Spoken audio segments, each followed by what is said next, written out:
உலகம் முழுதும் நிறைந்திருக்கக்கூடிய political mind channel நண்பர்கள் அனைவருக்கும் இனிய வணக்கம். இதுவரை இந்திய வரலாற்றில் அரிதினும் அரிதான ஒரு வைரக்கல்லை கடந்த 2014ஆம் ஆண்டிலிருந்து இந்த இந்தியா தன்னுடைய மணிமகுடத்தில் சூடியிருக்கிறது. அதுதான் மோடி என்கின்ற ஒரு விசித்திரமான ஒரு வைரக்கல். அவர் ஒரு கர்ம யோகி.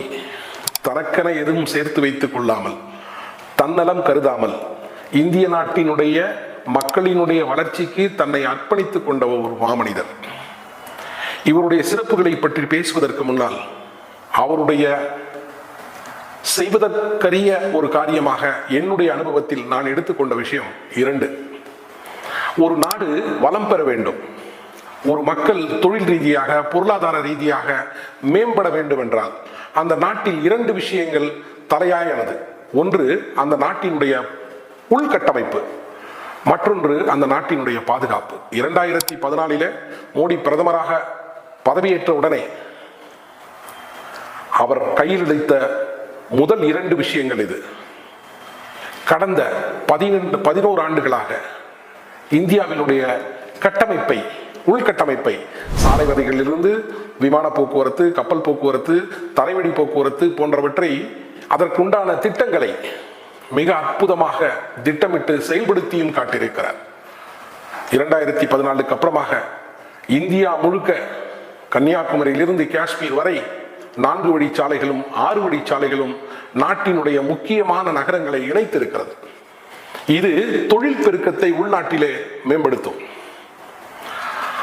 அதே மோடி அவர்கள் மேக் இன் இந்தியா திட்டத்தை கொண்டு வந்திருந்தாலும் கூட இந்த திட்டத்தினுடைய விரிவாக்கமும், இந்த திட்டத்தினுடைய பலன்களும் மக்களை போய் சேர வேண்டும் என்பதற்கு இந்த சாலையினுடைய போக்குவரத்து கட்டமைப்புகள் மிக மிக முக்கியம்.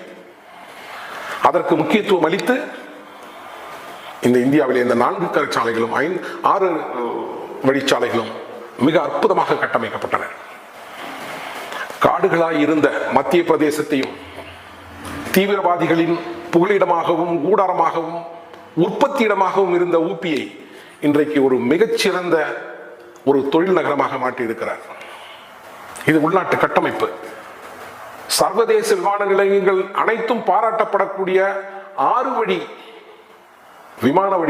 விமான தளத்தை ஊபியிலே நிறுவியிருக்கிறார்கள். காடுகள் அழிக்கப்பட்டு விட்டன. தீவிரவாதம் அறவே ஒழிக்கப்பட்டு விட்டது ஊபியிலே. மத்திய பிரதேசத்திலும் அதுபோல்தான். கிழக்கும் சரி, மேற்கும் சரி, வடக்கும் சரி, தெற்கும் சரி, எல்லாவற்றையும் இணைக்கக்கூடிய உள்கட்டமைப்பு, சாலை போக்குவரத்து, விமான போக்குவரத்து மிக அற்புதமாக கொண்டு வந்திருக்கிறார். எளிய மக்கள் கூட தரமான ஒரு வசதியான ஒரு பயணத்தை மேற்கொள்ள வேண்டும் என்பதற்காக வந்தே பாரத் மிக அற்புதமான திட்டம். ஒரு இடத்துல இருந்து ஒரு இடத்துக்கு ஈஸியா ரீச் ஆக வேண்டிய ஒரு விஷயம். இதுதான் ஒரு தொழில் வளர்ச்சிக்கு அடிப்படை கட்டமைப்பு. அதை மிக அருமையாக திட்டமிட்டு மோடி அவர்கள் கொண்டு வந்தார். 2014 மொத்தம் 70 விமான நிலையங்கள். 2014 2025 வரை 154 விமான நிலையங்கள். இதில் சர்வதேச தரம் வாய்ந்தது மட்டும் கிட்டத்தட்ட 18 விமான நிலையங்கள். 2014 வரை இந்திய மக்களுக்கு விமான பயணம் என்பது ஒரு கனவு அல்லது படம் படைத்தவருக்கு உரித்தான ஒரு மிகப்பெரிய பயணமாக அது இருந்தது. அதற்கு பின்னால் இன்றைக்கு எல்லோராலும் பயணப்படக்கூடிய, எந்த நிலை மக்களும் பயணப்படக்கூடிய அளவுக்கு இந்த கட்டணத்திலிருந்து வசதிகளை பெருக்கி அதனுடைய பலனையும் அளித்திருக்கிறார். ஒரு வியாபாரி சென்னையிலிருந்து டெல்லிக்கு பயணப்பட வேண்டும் என்றால், ஒரு கடைநிலை வியாபாரி என்று வைத்துக் கொள்வோம், பயணப்பட வேண்டும் என்றால் ஒரு 4 நாட்கள் நேரம் எடுக்கும். ஆனால் இன்றைக்கு காலையில போய் வியாபாரத்தை முடிச்சுட்டு சாயந்தரம் வந்துடுறார். அன்றைக்கு இருந்த ரயில் கட்டணத்தில் இன்றைக்கு விமான கட்டணம் இருக்கிறது. இது ஒரு மிகப்பெரிய ஒரு விஷயம். அதேபோல் வெளி மாநிலங்களிலிருந்து, வெளியூர்களிலிருந்து வேலை தேடியோ தன்னுடைய பொருளாதார நிலை மேம்பாட்டிற்காக பயணப்படக்கூடிய அனைத்து அடிப்படை தொழிலாளர்களுக்கும் இதுதான் மிகப்பெரிய ஒரு விஷயம். இதை ஏற்படுத்தி கொடுத்திருப்பது மோடியினுடைய அற்புத சிந்தனையின் விளைவால் ஏற்பட்ட எப்படி இந்த சாலை போக்குவரத்திற்கு உண்டான விமானம், சாலைவழி தரைவழி போக்குவரத்து, கடல்வழி போக்குவரத்தை பெருக்கினாரோ அதேபோல் அடுத்ததாக அவர் எடுத்திருக்கக்கூடிய இந்த உள்கட்டமைப்பினுடைய மிகப்பெரிய அற்புதமான விஷயம் மாற்று மின்சார வசதி. கடந்த 10 ஆண்டுகளாக மின்தடை என்பது எங்கும் இல்லாத ஒன்றாக இருக்கிறது இந்தியாவில். அதற்கு மிகப்பெரிய காரணமாய் மோடி எடுத்தது இந்த மாற்று தன்மைதான். இயற்கை மின்சாரம், சூரிய ஒளி மின்சாரம், காற்றின் மூலியமாக எடுக்கக்கூடிய மின்சாரம், இதனுடைய மின்சாரத்தினுடைய பங்களிப்பு இன்றைக்கு குறைந்தபட்சம் 18% 20% பெருகி இருக்கிறது. அதனால் தான் இன்றைக்கு இந்தியாவில் எங்கும் மின்சார பற்றாக்குறை என்பதே இல்லை. அதற்கு மேல் ஆற்றுப்படுகையின், கடல் படுகையின் மேல் ஒரு பெரிய சமநிலப்பரப்பு, எங்கெல்லாம் வெப்பம் அதிகமாக இருந்ததோ அந்த இயற்கை வளங்களை பயன்படுத்தி மின்சார உற்பத்தியில் மிகப்பெரிய சாதனை படைத்துக் கொண்டிருக்கின்றது இன்றைக்கு இந்தியா. அதேபோல் மேக் இன் இந்தியா திட்டத்தில் வாகன எரிபொருளான பெட்ரோலுக்கும் டீசலுக்கும் ஒரு மாற்றுத்தன்மையை இந்த எலக்ட்ரிக்கல் வெஹிக்கிள்ஸ் கொடுத்திருக்கிறது, மின்சார வாகனங்கள். ஆக இது போன்ற ஒரு கட்டமைப்பை அது உருவாக்குவதற்கு உண்டான அடித்தளத்தை, தொழிலாளர்களினுடைய மேம்பாட்டை, இந்திய மக்களினுடைய பொருளாதார வளர்ச்சிக்கு என்னென்ன விஷயங்கள் எல்லாம் செய்ய வேண்டுமோ அதை இந்த இந்தியாவினுடைய உள்கட்டமைப்பு தன்மைக்குள் கொண்டு வந்து அதை மேம்படுத்தியதினுடைய விளைவுதான் இன்றைக்கு இந்தியா பொருளாதாரத்திலே உலக தரத்திலே 4ஆம் இடத்திலே பயணிக்கிறது.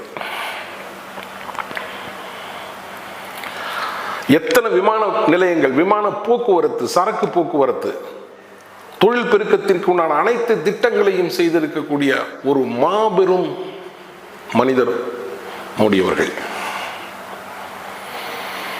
இதற்கு அடுத்ததாக இந்தியாவினுடைய பாதுகாப்பு, இந்த மக்கள் வளமாக வாழ வேண்டும், இந்த மக்கள் பாதுகாப்பாக வாழ வேண்டும் என்பதற்காக அடுத்து அவர் எடுத்த மிக அற்புதமான அடிப்படை தேவையான ஒரு விஷயம் இந்தியாவினுடைய பாதுகாப்பு.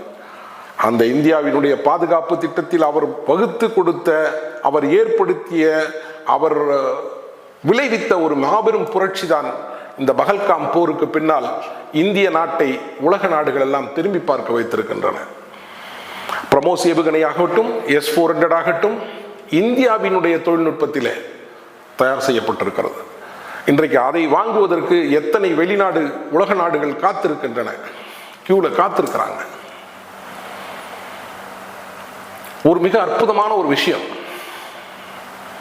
அன்றைக்கு 90,000 கோடி ரூபாய் நிதி ஒதுக்குகிறது இராணுவத்துறைக்கு என்று இங்க இருக்கக்கூடிய எதிர்கட்சிகளும் சரி, அவங்களும் சரி மிகப்பெரிய சண்டை போட்டாங்க. வாழ்க்கையினுடைய மக்கள் தரம் தாழ்ந்திருக்கிறது, நாம நம்முடைய வறுமை கூட இன்னும் தீரவில்லை, அதற்குள்ள இவர் இராணுவத்திற்கு முக்கியத்துவம் அளிக்கிறார், அப்படி இவர் சண்டை போட போறாரா அப்படின்னாரு. சீனாவினுடைய எல்லை பாதுகாப்பாக இருந்த ஒரு தெருவுக்காக இவ்வளவு செலவா அப்படின்லாம் பேசினாங்க.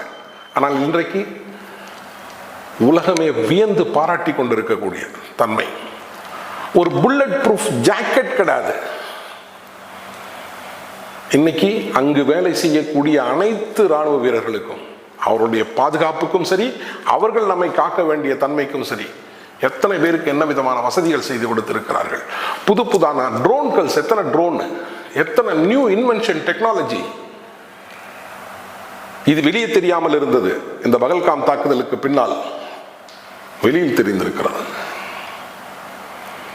ஒரே டைம்ல பாகிஸ்தான் யூஸ் பண்ண 24 ட்ரோன்ஸை அட் அ டைம்ல சிங்கிள் அட்டாக்ல க்ளோஸ் பண்ணிட்டாங்க. அதுவும் இந்திய எல்லைக்குள் இருந்து கொண்டே பாகிஸ்தானில் தாக்கிய ஒரு நிகழ்வு. இந்த டெக்னாலஜி எங்கிருந்து வந்தது? இதற்கு அவர் மெனக்கெட்ட விஷயம் கிட்டத்தட்ட 11 ஆண்டுகள்.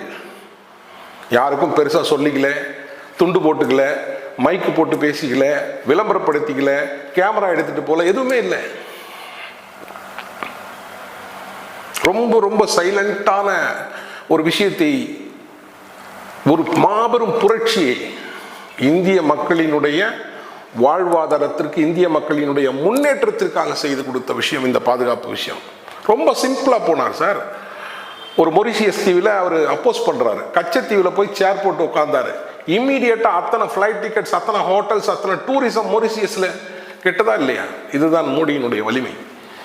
இந்தியனுக்காக, இந்திய மக்களுக்காக, இந்திய மக்களினுடைய தன்மைக்காக, அவனுடைய மேம்பாட்டிற்காக, அவனுடைய பொருளாதார வளர்ச்சிக்காக சிந்திக்கக்கூடிய ஒரு மாபெரும் வைரத்தை இந்திய வரலாற்றிலே இல்லாத அளவுக்கு இன்று நாம் கண்டெடுத்து வைத்திருக்கிறோம். இந்த இந்தியா தன்னுடைய மணிமடகத்திலே அதை பொருத்தி அழகு பார்த்து கொண்டிருக்கிறது. அந்த மாமனிதனுடைய திட்டங்கள் இந்தியாவினுடைய கடைசி நகரத்தில் இருக்கக்கூடிய ஒரு மனிதனையும் சென்றடைந்து கொண்டிருக்கின்றது. இன்றைக்கு இதனுடைய வளர்ச்சி தான் உலக பொருளாதார வரலாற்றிலே நாம் 4ஆம் இடத்திலே இன்றைக்கு இருக்கிறோம்.